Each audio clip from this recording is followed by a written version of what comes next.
What's good, y'all? It's your guy Bendu, Ren, the illest film reviewer and fan, back again, coming at you with my top five review of the Falcon and Winter Soldier. I know it's less than epic. I'm literally like just watching it. I'm kind of tired, so I'm gonna go ahead and rock on through this, John. Though, so let's go ahead and get it. My number 5 favorite moment of this episode had to be John Walker's raid, and honestly, his moment, his little moment of going like full comics U.S. agent. Well, not full, slightly. I'll take the full back because he didn't break somebody's neck or some shit like that, but it looked like if there was nobody around, he probably would have.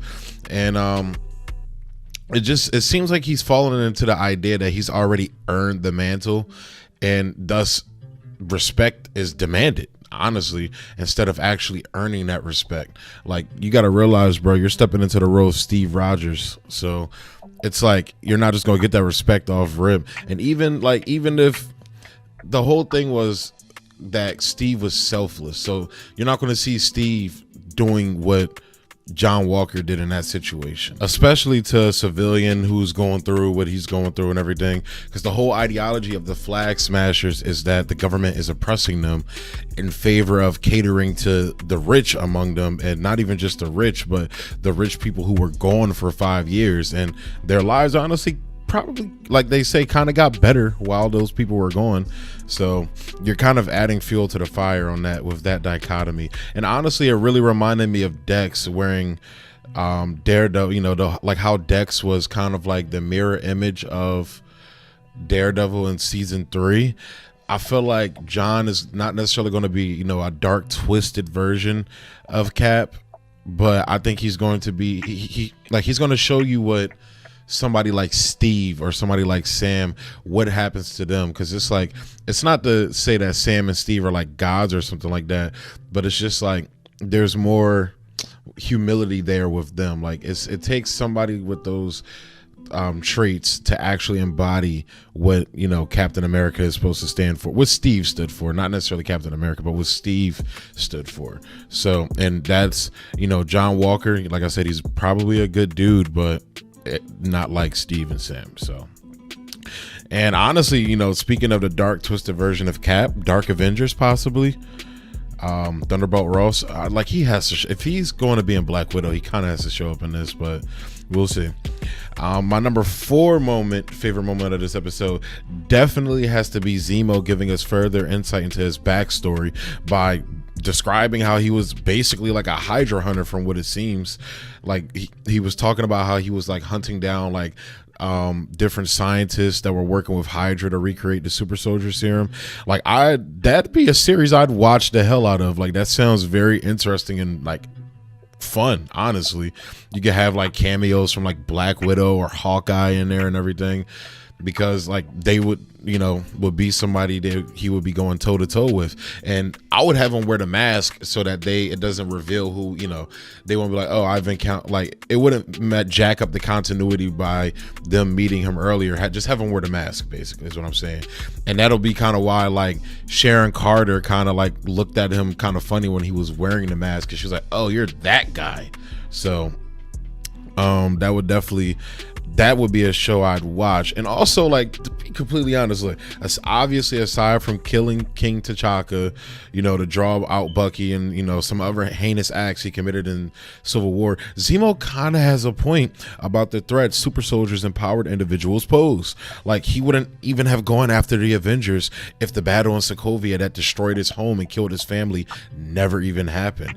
And it's like, that was kind of dope that they showed that side of the character. They showed this like fun, eccentric side of Zemo, which I kind of enjoy. I'm like, yo, I could chill with Zemo, drink a little bit, smoke some bud, but once he started tripping, talking about that fucking genocidal Avengers shit, that's when I'm a dip. Like, yo.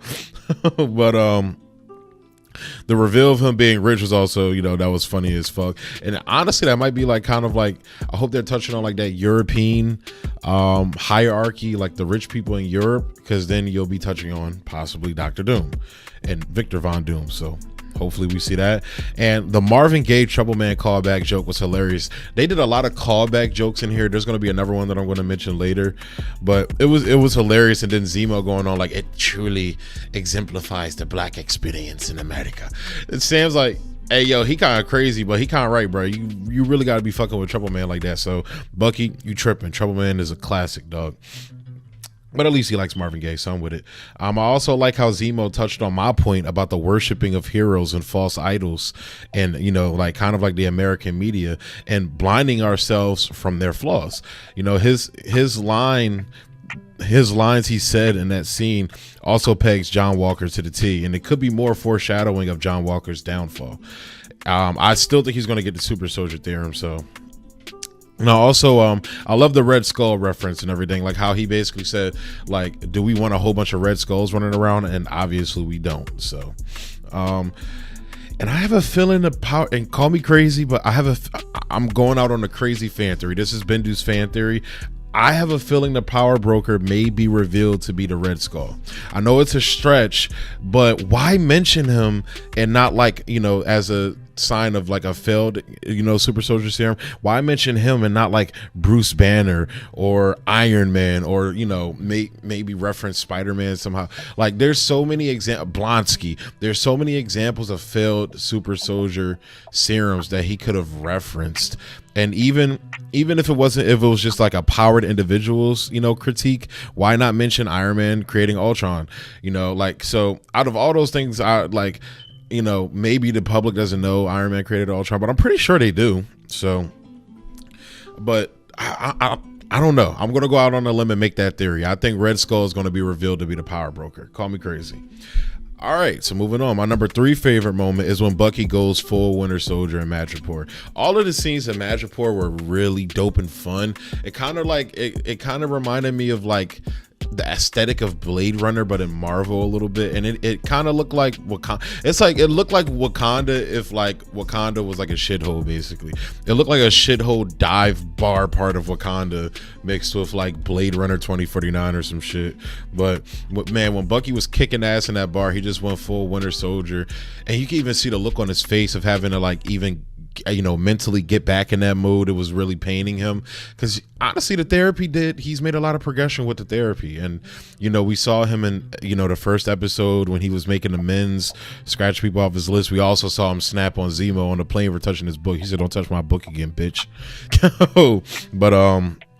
but yeah, so that it was dope to see Bucky just kick ass, man. Anytime Bucky, because they've been kind of not, either using him for jokes or touching on the emotional sides of his story. It's cool to see him cut loose and be a badass, but obviously, it was a character moment of the character, a character moment for Bucky, kind of to show him his growth and how far he's come, but also to remind him, of what he was, so he can move past it.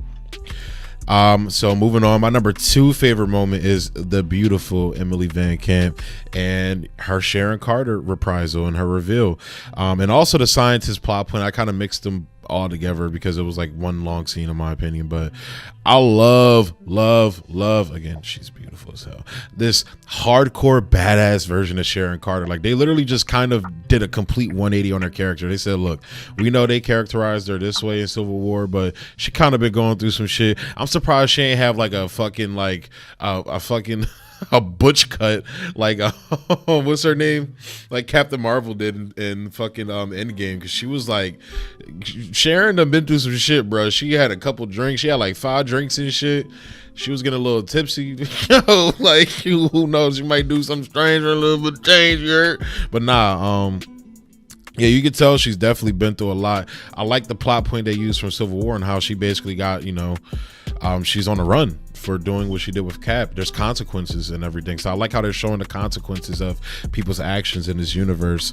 But her fight sequences also, man, they were so fucking dope and honestly more brutal. It looked like Emily Van Camp was doing the scenes because she was in like a little action show on ABC. I forget what the show was called, but so she's familiar with action sequences. So that's why I'm wondering if they, let her do these extended fight scenes as a callback to that. It kind of reminded me of like the Atomic Blonde fight scenes and everything. So like really dope. Now, it was a little bit too much camera cutting for me. Like, obviously they're not going to be like, Chad Stahelski or, like fucking even Zack Snyder, in my opinion, does great, tracking shots and everything. Or like Daredevil, it's not that quality. They still do the shaky cam and everything, but overall the fight scenes were, still dope. So not the best I've seen, but really, really good still all the same. And honestly, they were more brutal than I thought Disney would do. Like, she's throwing knives, shooting people in the head and everything. The only thing they're not showing is blood. So it was way more brutal than I thought Disney would do. And again, I never stretched. Maybe it might be hope for the return of Marvel Netflix characters. I doubt it, but I'd love to see that. Yo, also the manager pour parties look lit as fuck, dog. Yo, Zemo was getting his groove on, bro. Like I said, I'll drink, smoke some weed with him, but as soon as he start talking that crazy shit, I'm dipping. But I also now flashing back forward to the scientist, Isaiah Bradley's blood being used to streamline this the super soldier serum makes a lot of sense. And I also like the concept of a more streamlined super soldier serum. It kind of goes against the grain of what the comics did in terms of the super soldier serum never being replicated. However, like, they've always made exceptions. It was always like, well, this is another serum, but it's not as good. But they still had the same powers as Cap, even though it's still not as good, but still the same. Whatever. Because Isaiah Bradley in the comics. But I don't think they've ever said that there was in the comics, correct me if I'm wrong, that there was a serum that made people stronger than Cap. So that was kind of interesting to see. So obviously, Zemo kills the fucking scientist. And I love when they break out of the cargo thing they were in, like just the lethal weapon banter and a gunfight, like, oh, we gotta go right, and Sam instantly goes left, doesn't even listen to him. He's like, then they start arguing, and Sharon kind of plays them out, like, hey guys, stop arguing, if I kick your ass, da da da. And then Zemo comes in like a fucking badass and saves their asses, man. Like, oh, it just that scene was put there to remind the audience Zemo's formidable. He can throw down. He could probably kick Sam's ass if he really wanted to, but he seems to, since he realizes that Sam and Bucky are not down for this whole super soldier thing, he's down with them as long but once they flip, because they're the whole thing with the flag smashers. And I also I didn't mention them a lot in this video because I'm not really feeling the story. I like Homegirl's story so far, like showing her reasoning for doing this, her homegirl, whatever, her family member dying, whatever it was, but it's like, you're not giving me enough. Like, I love the concept because I follow politics and everything. I love the concept of what they're doing, but they're not fleshing it out enough. They're literally doing typical Marvel, but in show form. And their lack of representing the villain and giving them screen time again shows. Even with US Agent, I wanted more of him, but he was only on like 2 scenes. But I get it. This is focusing on Bucky and Sam, so that's where we're at. Where we at right now? Oh yeah, the seat. And then finally, they dip off in that fucking muscle car Zemo found. And of course they do another callback to the seat joke, like when they were in the little car and Cap kissed Sharon and everything. It's like, can you move your seat up? And Bucky was like, no. And they do it again. He says, so yeah, I already know you're not gonna move your seat up, right? Bucky's like, no. And honestly, are they kind of alluding to the fact that Sam and Sharon had a little thing, like a fling or something? Because she was looking at Bull shirtless and everything, and was like, oh, that's better. But then again, she did have a couple drinks in her, so she might have done a little something strange for a little bit of change. Now you see that scene where Sharon walks over to some girl or whatever. I think, and here's another theory I have, a prediction. Sharon is either working with the Flag Smashers or has been assigned deep cover to take down the power broker for help, as penance for helping Cap in Civil War. So those are my 2 predictions about Sharon. And oh yeah, one more thing. So Sam in the airplane called about Danya Madani. That was the girl that died with the leader of the Flag Smashers and everything. Is she possibly related to Agent Madani from Punisher? I know it's a stretch, but I want a Punisher season 3, goddammit. But yeah, so this brings us to my number 1 favorite moment, Io. As soon as they revealed Io, I was like, makes sense. I I love it. Let's get it. I don't know if they told us she was going to be in the show prior, but I wasn't really paying attention to the news like that. I'm just like, I want to watch the show, so whatever. But her reveal is dope. It opens up a whole new door of Wakanda. Like, the fact that, and she's there for Zemo. she told us straight up, I'm here for Zemo, bro, because he killed King T'Chaka. But my thing is, they had a little, is that Bucky's, did they have a little thing when he was in Wakanda? So that would be dope, something dope to explore, and the kind of the reasoning why Bucky didn't like, Nuri just throwing him out to another girl and everything, because he kind of got a girl, but not really. Maybe she dumped him. I don't know. I may be wrong. I may have, I was wrong about Sam possibly knowing they were going to give the shield to John Walker. So who knows? But yeah, I don't know. They didn't give you a lot with that Wakanda scene, but automatically Wakanda's involved. I'm hyped. So, and there we have it. Those are my top 5 moments for the Falcon and Winter Soldier, man. I can't wait for episode 4. It seems we only got 3 episodes left after this. We got 4, 5, and 6. Yeah, 3. I don't know how they're going to get through a lot of this story. This is kind of the same thing they were doing with WandaVision and everything.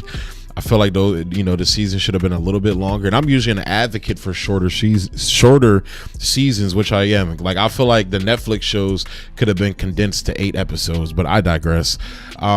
As always, hit that thumbs up button, guys. I appreciate all the love you've been showing me. So definitely hit that thumbs up button, hit the subscribe button, and definitely comment, because I'm thinking about doing a show where I respond to you guys' comments, but I need to see more comments from you guys. So definitely hop down there and talk to me there. Talk to me. You heard? And yeah, that's all I can think of today. No news really. So yeah, thanks for tuning in. Peace. Be easy.